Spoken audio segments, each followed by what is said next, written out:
मेरे सभी प्यारे प्यारे दोस्तों, जय श्री कृष्णा। जन्माष्टमी का त्योहार देश भर में धूमधाम से मनाया जाता है। हालांकि इस साल कृष्ण जन्माष्टमी की तिथि को लेकर लोगों के बीच उलझन बनी हुई है। देश भर के कुछ हिस्सों में 11 अगस्त को कृष्ण जन्माष्टमी मनाई जा रही है, तो वहीं कुछ अन्य हिस्सों में जन्माष्टमी का त्योहार 12 अगस्त को मनाया जा रहा है।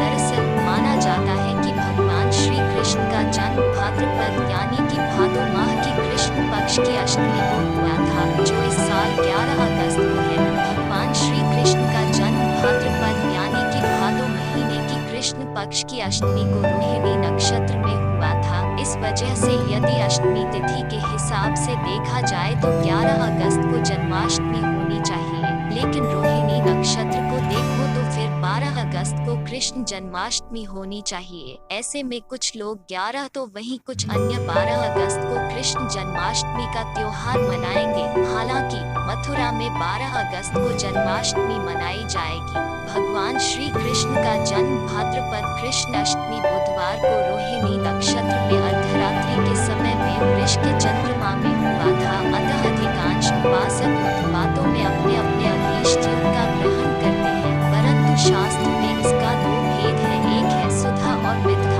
सुधा मतलब यह है कि उदय से उदय पर्यंत अष्टमी हो तो सुधा कहलाता है, और सप्तमी या नवमी युक्ता अष्टमी हो तो मिथ्या कहा जाता है। समान समान और न्यून अधिक भेद से 3 प्रकार है यदि, परंतु सिद्धांत रूप में तत्काल व्यापिनी अर्धरात्रि में रहने वाले तिथि को ही अधिक मान्य होती है। वह यदि 2 दिन का हो या दोनों ही दिन में ना हो तो सप्तमी विद्या को सर्वथा त्याग कर नवमी विद्या को ग्रहण करना चाहिए।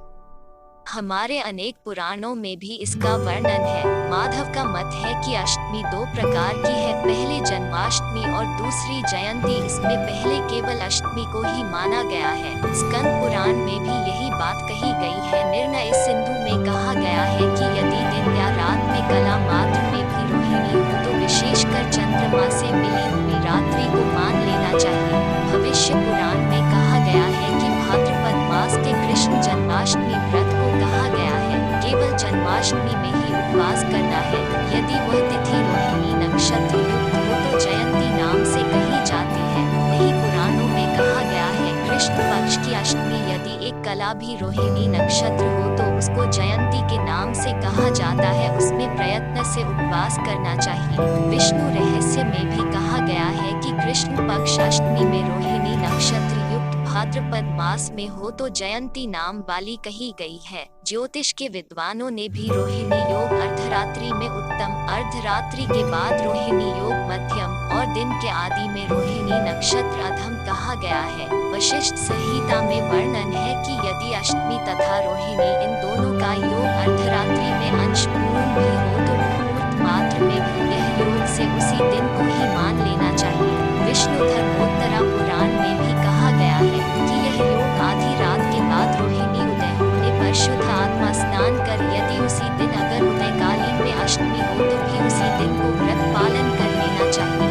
निर्णय सिंधु में एक और वाक्य कहा है कि जब पूर्व दिन या पर दिन रोहिणी नक्षत्र योग हो और अष्टमी का सहयोग हो तो उसी दिन भगवान श्री कृष्ण का जन्म उत्सव पालन करना चाहिए। इसी बात को माधव ने भी यही कहा है कि जिस वर्ष में जयंती का योग जन्माष्टमी में हो तो जयंती में अंतर्भूत नक्षत्र योग की प्रशंसा जानना चाहिए। मदन रत्न, निर्ण्यामृत, गौड़ और मैथिली मत भी यही है। हिमाद्री में वर्णन है कि रोहिणी युक्त उपवास के तुल्य सब पाप को नाश करने वाली है। यदि आधी रात के पूर्व हो या बाद हो एक कला से भी रोहिणी सहयोग हो तो उस दिन जन्माष्टमी व्रत अत्यंत शुभ है। अग्नि पुराण के अनुसार आधी रात में रोहिणी का योग अंश मात्र भी हो, आधी रात्रि में न हो, परंतु चंद्रमा से ही रोहिणी नक्षत्र का योग हो तो उसी दिन ही जन्माष्टमी व्रत पालन करना यह उत्तम है। विष्णु धर्मोत्तरा पुराण में भी कहा गया है आधी रात के समय में रोहिणी में जब कृष्णाष्टमी हो तो उसमें कृष्ण अर्चन पूजन करने से अनेक पापों को नष्ट हो जाता है।